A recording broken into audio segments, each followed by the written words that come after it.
Oi, aventureiros da história! Bem-vindos ao nosso canal e vamos para mais uma aventura! Muito antes de Lampião se tornar o rei do cangaço, outro homem já espalhava o medo pelos caminhos do sertão. Seu nome era José Gomes, mas a história o conhecia pelo apelido Cabeleira. Ele viveu 150 anos antes de Lampião aparecer. Mas afinal, de onde surgiu a palavra cangaço e por que esses homens também se chamavam de cabras? No século XVIII, o interior de Pernambuco era uma terra de longas distâncias, pouca autoridade e enormes fazendas de gado. As vilas ficavam separadas por dias de viagem. As estradas eram praticamente trilhas abertas na caatinga, sem policiamento, e o assalto era constante. Os assaltantes encontraram um ambiente excelente para isso. José Gomes nasceu por volta de 1751. Seu apelido surgiu pelos cabelos compridos, algo incomum entre os homens da época. Segundo os registros históricos, ainda jovem, passou a acompanhar o pai como assaltos em vilas, estradas. E tinha um outro comparsa dele também, chamado Teodósio. Eles formavam um pequeno grupo que aterrorizou os viajantes e fazendeiros e também os povoados. Ele atacava povoados e eram extremamente violentos. E não tinha esse negócio do herói do sertão, que mais tarde a gente vai ver como Lampião e aquela turma. Ele era violentíssimo, era um cara que barbarizava o sertão, fazia coisas horrorosas.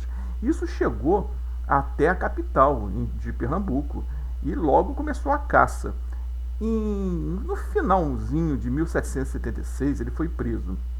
Após o julgamento, acabou condenado à forca e foi executado no Recife, mas se tornou uma das figuras mais famosas do banditismo colonial brasileiro.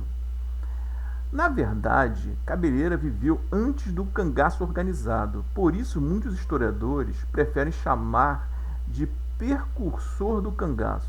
Ele fazia parte do chamado banditismo rural, um fenômeno que mais tarde evoluiria para o cangaço, mas isso já no século XX.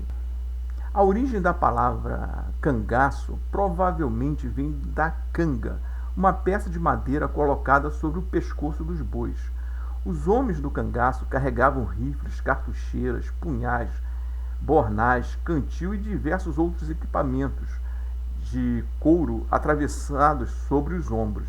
O conjunto lembrava justamente a canga e daria surgido o nome cangaço. E cangaceiro é o sufixo eiro, é quem trabalha, vive daquilo, é um profissional daquilo. Então eles eram profissionais, eram bandidos profissionais, eram os cangaceiros.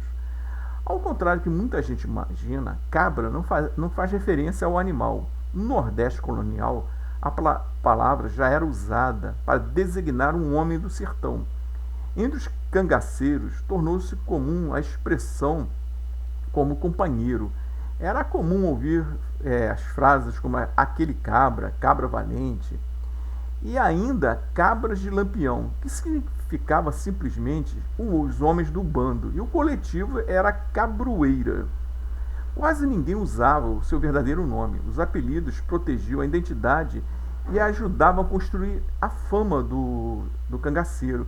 Assim surgiu nomes que ficaram famosos: Lampião, Corisco, Jararaca, Volta Seca, Moreno, Zé Sereno, Azulão e Pancada. Alguns apelidos eram inspirados em animais, outros por características físicas, e alguns simplesmente surgiam pela gozação lá do bando. Muito antes de Lampião entrar para a história, Cabeleira já era mostrado como o sertão era violento, e ele começou a surgir como lendas. Cabeleira foi conhecido através do romance e dos cordéis. Sua trajetória marcou o início de uma tradição de banditismo que décadas mais tarde daria origem ao cangaço. Mas uma coisa permanece até hoje: quando um nordestino chama alguém de cabra, muitas vezes está repetindo uma expressão com séculos de história. E vocês já conheciam essa história do cabeleira? Conheciam a origem da palavra cabra? Se conheciam, coloquem nos comentários. E até uma próxima aventura. Oi, pessoal. Gostaram do vídeo? Acharam legal? Então dê um like, acompanhe o canal, indique para os seus amigos e até uma próxima aventura.